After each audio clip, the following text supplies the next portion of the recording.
के बाद हम कॉस्ट को आइडेंटिफाई करने के लिए फिशबोन डायग्राम को बदल दिया। इसके बाद ऑपरेटर फटीग कॉन्फेक्शन मेथड में कमी मिली। फिर हमने फॉरेन कंडीशन को भी चेक किया जिसमें man message method material okay मिला। स्टेप 6 अकरेंस का एक्चुअल रूट कोज पता करने के लिए हमने YY टूल का एनालिसिस का टूल यूज किया। हमें रियल शीट की लैचिंग अनलैचिंग डेट मिली। डेट क्यों मिली? क्योंकि नॉब काम नहीं कर रहा था। क्यों काम नहीं कर रहा था? क्योंकि व्हीकल असेंबली कंडीशन में नॉब बाहर निकल के आ गई थी। ना बाहर क्यों निकल के आ गई? क्योंकि नॉब प्रॉपर असेंबल नहीं हुई थी। असेंबल क्यों नहीं हुई थी? क्योंकि असेंबली प्रोसेस जो था वो मैनुअल था, इसलिए उसमें कुछ कमी थी। आउटफ्लो का एक्चुअल रूट कोज पता करने के लिए हमने फिर से YY एनालिसिस टूल का यूज किया। हमें रियल शीट की लैचिंग अनलैचिंग डेट मिली थी। डेट क्यों मिली? क्योंकि नॉब काम नहीं कर रहा था। क्यों काम नहीं कर रहा था इस बार भी? क्योंकि एसएमजी एंड पे व्हीकल कंडीशन में नॉब बाहर निकल के आ गई थी। ना बाहर क्यों निकल के आ गई क्योंकि थी? नॉब प्रॉपर असेंबल नहीं हुई थी। असेंबल क्यों नहीं हुई थी? क्योंकि हमने जो इंस्पेक्शन सेटअप किया था उससे सेटअप में कुछ कमी थी। Step 7 root cause and action plan. चलो यार, इतनी मेहनत करने के बाद आखिरकार हमें रूट कॉज मिल गया।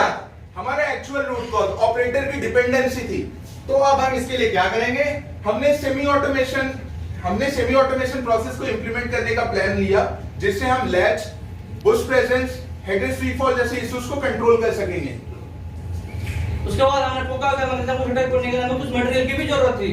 जैसे कि आप देख रहे हैं नॉब हाइट की चेक करने के लिए पहले हम विजुअली चेक करते थे, उसके बाद हमने गो नो गो गेज को इंप्लीमेंट किए।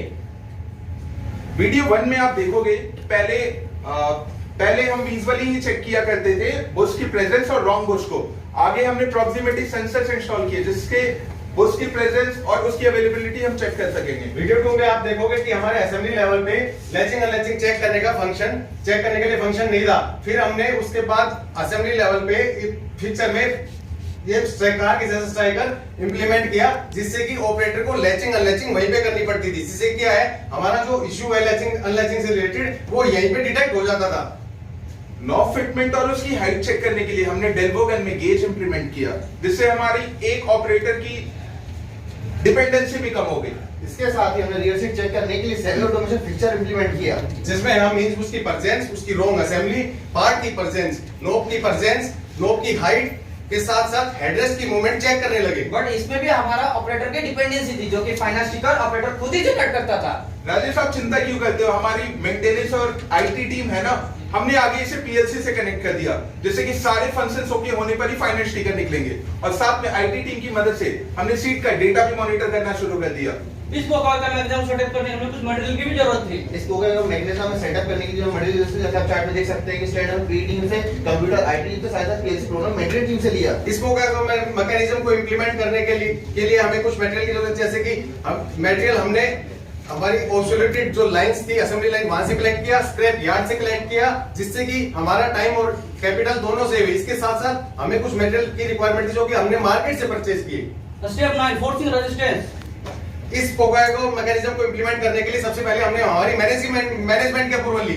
डिजाइन कंप्लीट करने हमने मेंटेनेंस और पी टीम का सपोर्ट लिया। कॉस्ट इंप्रूव बचाने के लिए हमने अपनी इन हाउस सेफ्टी टीम की मदद से काफी सारा मटेरियल अरेंज कर लिया। इस प्रकार का मैकेनिज्म को ऐड ऑन करने के लिए कस्टमर की भी अप्रूवल ली by the help of quality team. इस प्रकार का मैकेनिज्म को कंप्लीट करने के लिए हमें 1,60,000 की इन्वेस्टमेंट रहा, जिसमें हमने नट बोल्ट मटेरियल हमने मार्केट से परचेज किया।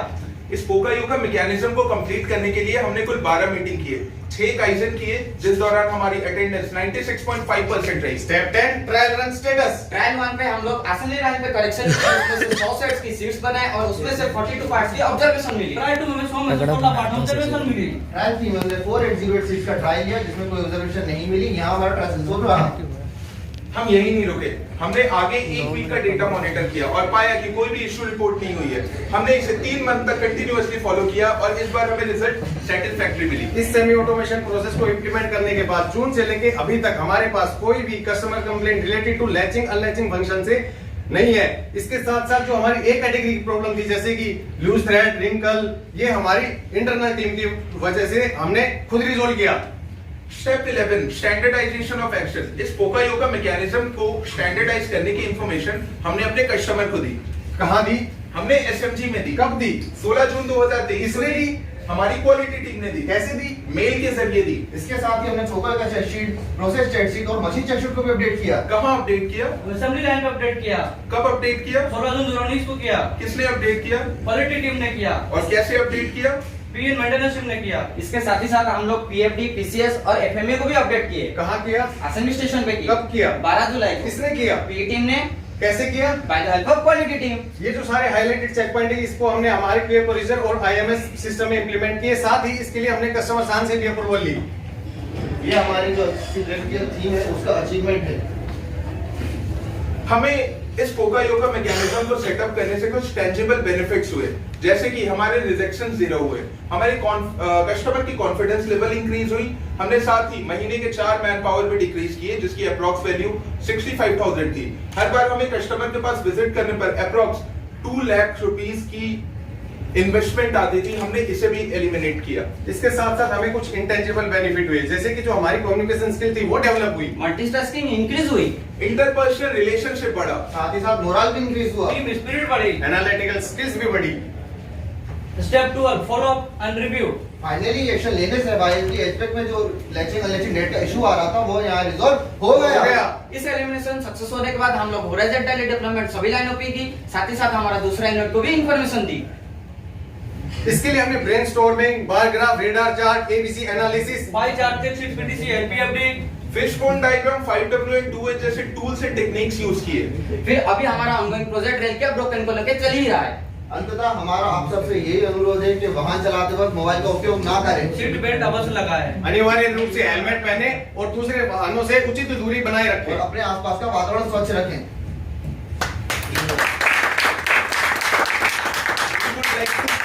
Every individual present over here, especially the QCFI team, who gave us such an opportunity to present ourselves.